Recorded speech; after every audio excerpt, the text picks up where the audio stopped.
Ganga expressway की तर्ज पर बनेगा नर्मदा एक्सप्रेसवे। यानी नर्मदा नदी के किनारे बड़े शहरों को इंटरकनेक्ट करते हुए तैयार होगा एक बड़ा एक्सप्रेसवे।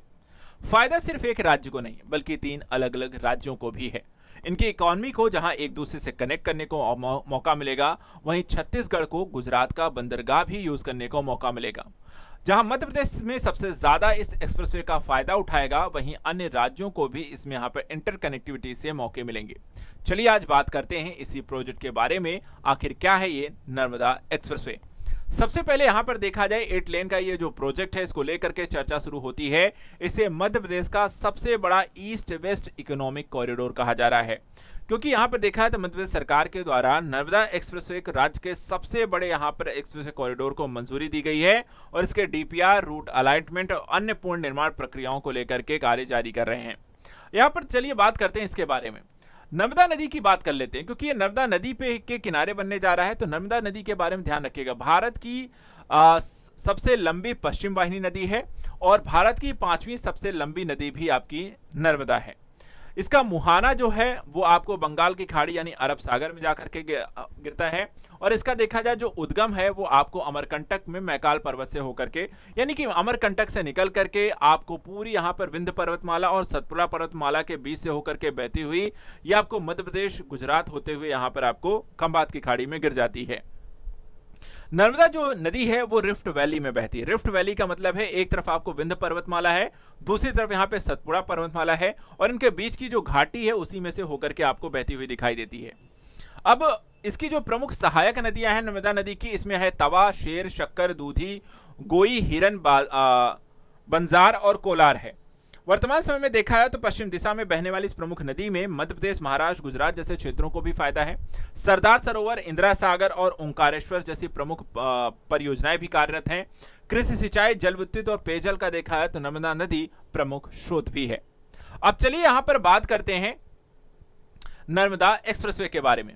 ये 3 राज्यों से होकर के यहाँ पर गुजरने वाला है। 3 कह सकते हैं जिलों को, आपको 3 राज्यों को जोड़ने का भी काम करेगा। मुख्य रूप से यहाँ पर देखा है तो पूरा एमपी को कनेक्ट करता है और ये शुरू होता है यहाँ पर आप देख सकते हैं अलीराजपुर है, फिर झाबुआ है, धार है, खरगोन है, फिर बड़वानी है, बुरहानपुर है, इसके अलावा खंडवा है, हरदा है, नर्मदापुरम, होशंगाबाद है, नरसिंहपुरम, मंडला है। यहाँ पर देखा है तो छत्तीसगढ़ जो कि पूर्वी क्षेत्र से बेहतर कनेक्टिविटी आपको देता है और इस क्षेत्र पर, इसके पश्चिमी क्षेत्र पर यह गुजरात के पश्चिमी छोर से कनेक्ट होता है। तो इस तरीके से आपको मध्य प्रदेश के ईस्ट वेस्ट कॉरिडोर को यहाँ पर छत्तीसगढ़ सरकार के द्वारा एक्सप्रेसवे से कनेक्ट कर दिया जाए, गुजरात सरकार के द्वारा यहाँ पे एक्सप्रेसवे से कनेक्ट कर दिया जाए और इस तरीके से आपको तैयार हो गया छत्तीसगढ़ से आपको गुजरात तक नर्मदा एक्सप्रेसवे। ये 8 लेन का एक्सप्रेसवे है और इसका फायदा यहां पर आपको इन जिलों के साथ साथ आपको राज्यों को भी है। अब चलिए बात करते हैं अलग अलग यहां पर कि किस तरीके का फायदा और किसको कैसे मिल रहा है। सबसे पहले देखिए, नर्मदा एक्सप्रेसवे बेहतर कनेक्टिविटी की पहचान को लेकर के बताए जा रहे हैं। यहां पे लगभग 30 राष्ट्रीय राजमार्गों से संपर्क और गुजरात छत्तीसगढ़ के कारण आपको राज्यों को कनेक्ट करता है। दिल्ली मुंबई एक्सप्रेस सहित अन्य प्रमुख कॉरिडोर से बेहतर इंटरकनेक्शन भी यहां पर स्थापित है। यानी कि हम देखें जो नर्मदा एक्सप्रेस है आपको NH40, 343, NH47, 46, 49, 30, 53, 52 जैसे यहां पर कई आपको प्रमुख राष्ट्रीय राजमार्ग हैं। नर्मदा एक्सप्रेसवे का आर्थिक महत्व क्या है? इकोनॉमिक बूस्ट, क्योंकि इकोनॉमिक कॉरिडोर है तो फायदा भी वैसा ही होना चाहिए। अब अगर वर्तमान समय में देखा है तो नर्मदा घाटी के औद्योगिक कॉरिडोर के तौर पे इसे विकसित किया जाएगा। यानी कि एक्सप्रेसवे के दोनों किनारों पर यहाँ पर आपको इंडस्ट्रियल बन लगाई जाएंगी, जिससे कृषि उत्पाद की तेज ढुलाई होगी। इसके किनारे किनारे आपको वेयर हाउस, लॉजिस्टिक पार्क बनाए जाएंगे। पर्यटन को बढ़ावा मिलेगा, जैसे कि ओंकारेश्वर हो गया, महेश्वर हो गए, होशंगाबाद हो गया, भेड़ाघाट हो गया, अमरकंटक है।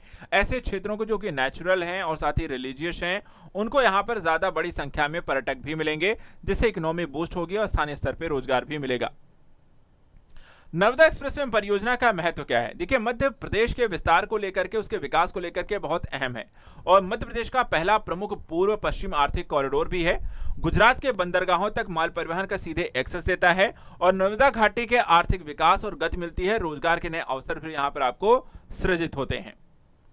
इसके अलावा देखा जाए तो आगे चल करके इस एक्सप्रेसवे के आपको और भी विस्तार से गुजरात, मध्य प्रदेश और छत्तीसगढ़ को इंटरकनेक्टिविटी और व्यापार करने में भी फायदा होगा। अगर आप भी यहाँ पर नर्मदा एक्सप्रेसवे के बारे में कोई नया फैक्ट जानते हैं तो हमें कमेंट करके जरूर बताइए।